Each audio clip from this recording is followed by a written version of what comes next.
surpresa pra gente, porque eu lembro até hoje, foi no dia 8 de dezembro, foi comemorado o Dia Internacional da Bíblia, e a gente tinha que entregar algumas Bíblias lá no dia.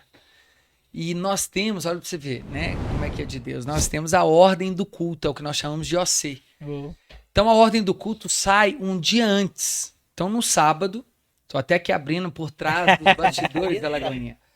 A gente sabe quem que vai cantar, o que vai cantar, a letra, quem vai conduzir. Cada momento do culto a gente tem acesso, do começo ao fim. E na ordem do culto, estava um culto normal, com ceia e a entrega das Bíblias, né?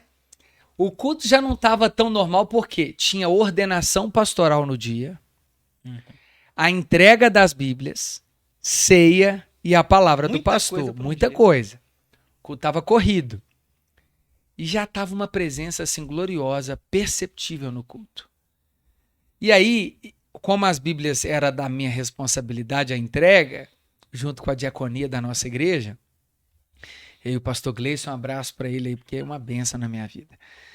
O pastor Márcio soltou no púlpito assim: ó, filho, se vocês quiserem 3, eu vou dar. Se vocês quiserem 2, eu também vou dar. E aí eu lá embaixo assim, não. Eu vou pra casa. Como que nós vamos tirar 2 Bíblias, 3? E é um calhamaço de Bíblia assim, ó.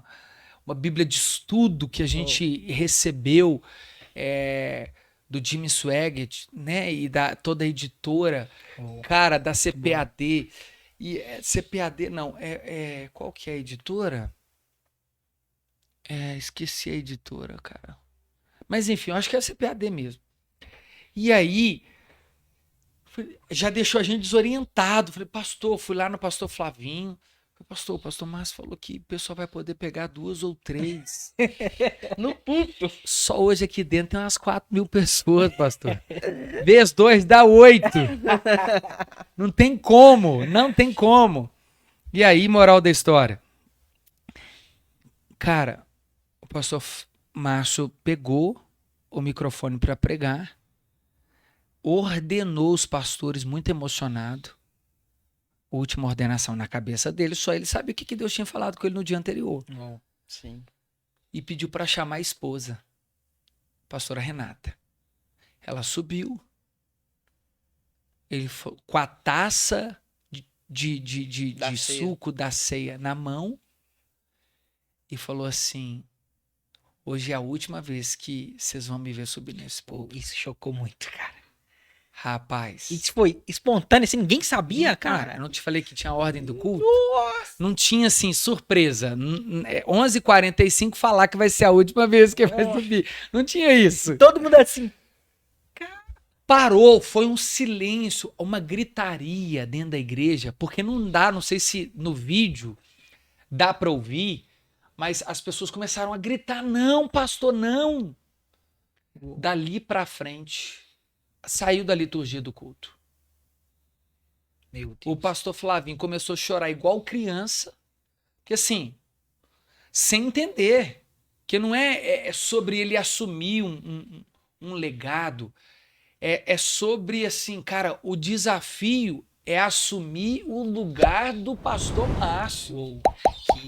Não é uma igreja simples, é o legado de um homem de 50 anos. Obviamente que Deus capacita e tem capacitado. Sim, claro. Mas nós estamos falando do pastor Márcio Valadão, né? O caráter ilibado, 50 anos de ministério sem uma vírgula. Então, naquele momento, todo mundo surpreso, a gente sem entender, um olhando para o outro, e agora o que a gente faz? Eu lembro que ele chamou o pastor Flavinho no altar, e estava no momento do apelo, a gente não tinha tomado ceia, não tinha entregado Bíblia. Estava assim, a ordem do culto acabou. Já não existia mais. E aí eu lembro que eu vi o pastor Flavinho subindo, e eu comecei a chamar alguns pastores que estavam embaixo assim: vamos subir. Vamos apoiar o pastor Márcio e o pastor Flavinho lá em cima agora, para a igreja se sentir segura. Exatamente. E assim, eu sou um Zé Ninguém dentro da igreja. Eu comecei a pedir todos os pastores: vamos subir. Tipo assim, o cara tá comandando o culto. Ainda bem que eu tô contando só hoje, que foi eu que pedi pra todo mundo subir.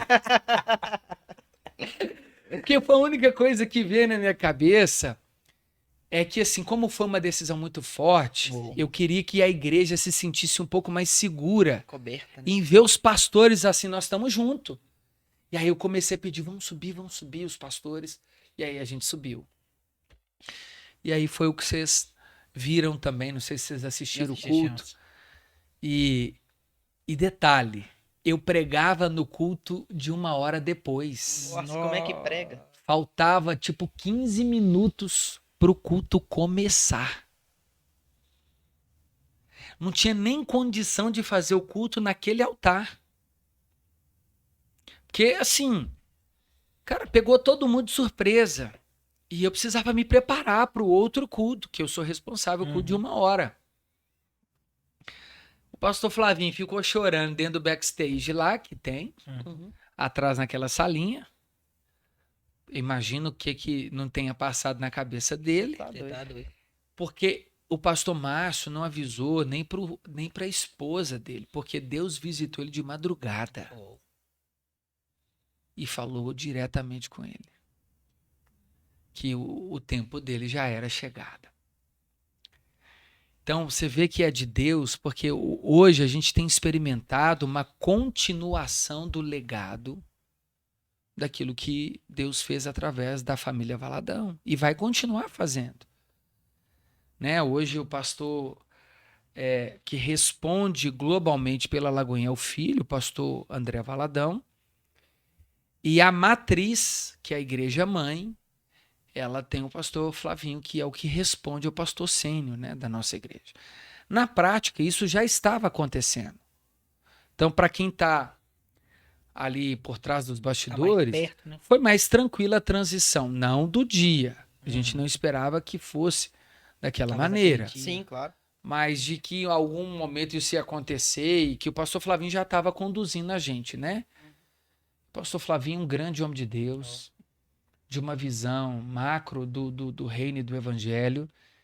E tem sido assim precioso, tem sido maravilhoso. Não tem como, ninguém vai ser o pastor Márcio. Não vai ser. Mas há um outro legado a ser deixado e o pastor construído. Flavinho tem deixado E é esse aquilo legado. que Deus falou com Josué, cara. Só Moisés morreu, ficou, agora É. você, cara. Seja forte e corajoso, porque Deus trabalha em estações, né? É isso aí. Então, mesmo que. Imagina Josué, né? Ele via, cara. Ele tava com Moisés. Então, ele ia conversar todo dia com Deus. Tá ligado? Ele tinha uma. Então, acho que, tipo assim, não comparando, mas, cara, olha pra esse povo. Olha Moisés, olha eu. E o Senhor falou assim: não tem nada disso, cara. Ele é ele, agora é você. E eu vou, do mesmo jeito que eu ordenei, do mesmo jeito que eu abençoei, eu vou te abençoar. Só segue. Né? E foi Confia, né? uma Ser parada. crente, né? Ser uma coisa fiel, que- ande na minha presença. Quando eu fiquei ser sabendo, eu forte, falei, caraca, eu falei, nossa. Quando eu vi, né, que eu vi depois, falei, meu Deus, foi uma transição muito forte. Mas já era esperado, né? Já vinha. E você vê que a obra tem tudo a ver com Jesus, né? Porque agora a gente também precisa evidenciar que o homem, ele também tem o seu lugar no reino, mas ele não é, o lugar do homem não é no centro. Sim, com Oh. certeza. Então isso é muito importante, porque eu honro, a unção que você recebe é a unção que você honra. O pastor Márcio hoje tem descansado, jubilou, né? Mas continua pastor, continua homem de Isso. Deus, continua, obviamente, Não é que que ele ele não aposentou, responde né? por Como muita tudo gente acha mais que da não. Lagoinha, Sim, claro. mas ele vai ser eternamente um conselheiro da igreja, um guardião mesmo, Respeitado, né? Ali muito respeitado, A gente percebe isso. mas não venerado, Sim. né? Ele não vai ser canonizado. E prova disso é a gente vê o crescimento continuando na igreja hoje. Os cultos se enchendo, a igreja avivada, porque tudo isso também acontece para Deus nos mostrar que a obra tem a ver com o filho Exatamente. e não com a personalidade. Deus nunca dependeu do pastor Márcio Valadão ou de nenhum outro homem para ser Deus e para fazer a obra dele. O privilégio é todo nosso. Verdade. Nós vamos continuar honrando o pastor Márcio no nosso coração, na nossa vida e pessoalmente. e por onde formos, mas é o Deus da obra. O centro é Cristo. O centro é Jesus Cristo de Nazaré. E a ele seja a honra, a glória, o louvor, o poder e o domínio pelos séculos dos séculos. E isso demonstra o quanto ele aprendeu com o Senhor e quanto ele continua sendo um homem de Deus, né? Isso Porque aí. alguém no lugar dele, alguém que seja Ia orgulhoso, ficar até. não ia querer largar de mão esse, modo de falar, status, título, né? Mas ele não, ele entendeu que o maior ali é o Senhor. E ele não construiu um império para ele. Ele Exatamente. fala isso, Isso ele deixa muito fala. claro. Isso é verdade. As casas dos filhos, os filhos que construíram pelos méritos, né? O mesmo Deus que está na vida do pastor Márcio está na vida dos filhos e que honra. Então, o pastor Márcio é um homem muito humilde. Ele ensina até calado. Eu tive a honra de pegar uma carona com ele, parece que Deus estava me permitindo, né? Ele me levou para a Rádio Super, a gente saiu de uma reunião que nós participamos. E aí eu lembro que ele veio contando várias coisas e eu fiz uma pergunta para ele dentro do carro. Eu falei, pastor, se o senhor pudesse deixar um recado para a minha geração de pastores mais novos, o que a gente precisa aprender para deixar um legado igual o senhor tem deixado? Ele falou assim, filho, tudo que você começar, não pense em terminar. Isso é forte. Meu Deus. Plante e crie raízes. A sua geração é melhor do que a minha. Mas vocês começam muitas coisas e terminam muitas coisas no meio do processo, abortando. Eu cheguei em Lagoinha e eu pensei, se eu vou ser o pastor dessa igreja, até Deus me tirar daqui. Aí ele falou assim, Deus é soberano, ele pode te tirar, mas deixa Deus te tirar. Não aborte. Quando você casar, eu casei com a Renata, e aí eu falei, vou ficar casado com essa mulher para sempre. Então comece e permaneça. É isso que a sua geração precisa entender. Então, assim, nem na melhor pós-graduação você tem um ensinamento tão profundo como esse, né? Exatamente.